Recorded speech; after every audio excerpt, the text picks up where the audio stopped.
next video here might seem like a very simple one to you, but for me, with patients from all walks of life here, some of these stretches may not be common sense and common knowledge to these people. So always breaking it down, imagining that the person I'm treating in front of me is like my mother and I want her to get the utmost care. One young lady, maybe a little bit older than young, came into the clinic the other day having calf and hamstring pain related to some back pain, but also getting very, very tight muscles, not stretching before or after walking. So I've shown her some basic stretches and here they are. The stretch number one here is a very basic stretch for the hamstrings. We want to elevate the stretching leg, in this case my left, up on a surface around about knee height or above if you can manage it, lower even if you need to. And all you're going to do is try to have that leading leg straight if you can. Next step would be to bring the toes up to the shins. That will increase the stretch again. Thirdly, what you can do is then bend the back knee to increase the stretch slightly. And lastly, you can reach forward to get an extra bit of stretch in that hamstring region. If any of this is too hard for you, or if balance is an issue, make sure you've got something to hold on to next to you while you're stretching, because we don't want you falling over while you're doing your hamstring stretch.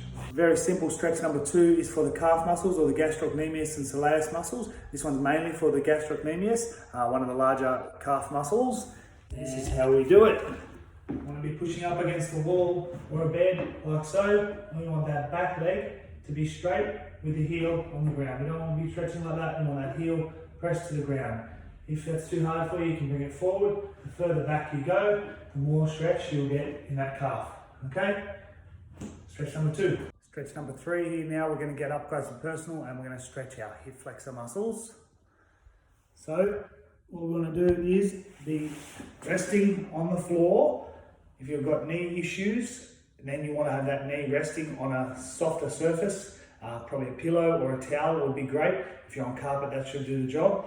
What we want to do is have that knee resting on the floor and push forward through the hips so we've got our hip stretching. I'll show you that from the side. We want to do something like this, where our hip, our knee is forward and we push forward so we're stretching in that back hip. Okay, if that's enough, then leave it there. If not, you want to raise that stretching side and stretch the hip more. And you can also turn a little twist across away from the stretching leg to increase the stretch further. That's stretch number three. And the final stretch that you can do is for the gluteal muscles.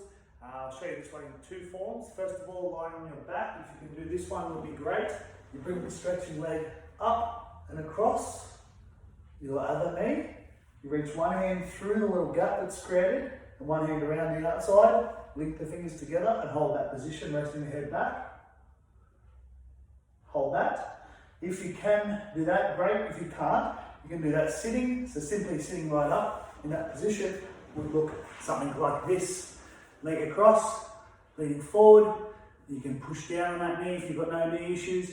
You can lean forward to increase the stretch also, and that should be stretching the same butt muscles. These stretches done before and after your walks will help alleviate stress and strain in both the legs and the lower back. Give them a try, but as always, ask your own practitioner for advice if you need it. But these are safe and simple exercises you can do to keep yourself injury-free whilst walking, especially through this pandemic period.